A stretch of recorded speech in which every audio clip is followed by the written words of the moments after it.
3, 2, 1. If you can share your name and also share your initial response and reaction to the verdict of the Zimmerman and Martin trial.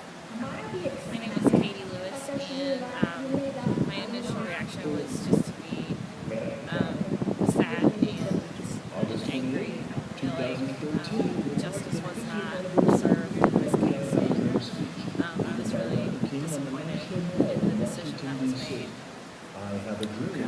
And you've had an opportunity to work with youth in your past.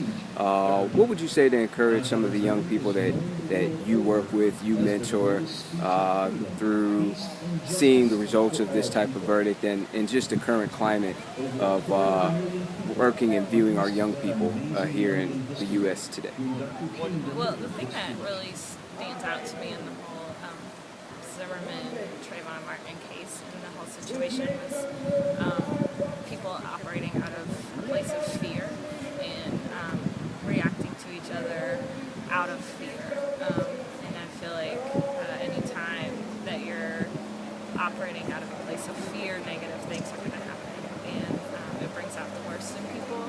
And so I would just encourage the youth that I work with to come from a place of love for people. I would encourage all people to do that, to think about what's motivating your actions, and if it's fear and stereotypes and those things, to stop for a minute and reevaluate and see if you can move yourself to a different place.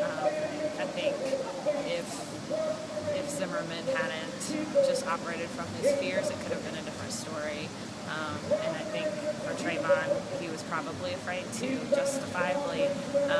But those two things coming together created a really bad situation. So You brought out a great point about the fear dynamic.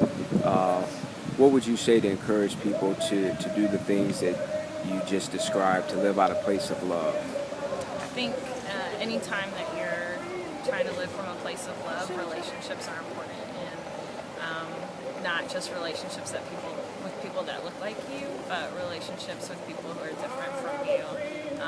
And I think it requires an openness and a willingness to listen to each other and to accept what another person has to say, even if it doesn't connect with your perspective. So I would just encourage people to go out of their way to know someone who's different from you and to really listen to them. I think that's where love for each other starts, is through those relationships. Thank you. Any other final thoughts or suggestions? Not really. All right. Thank you.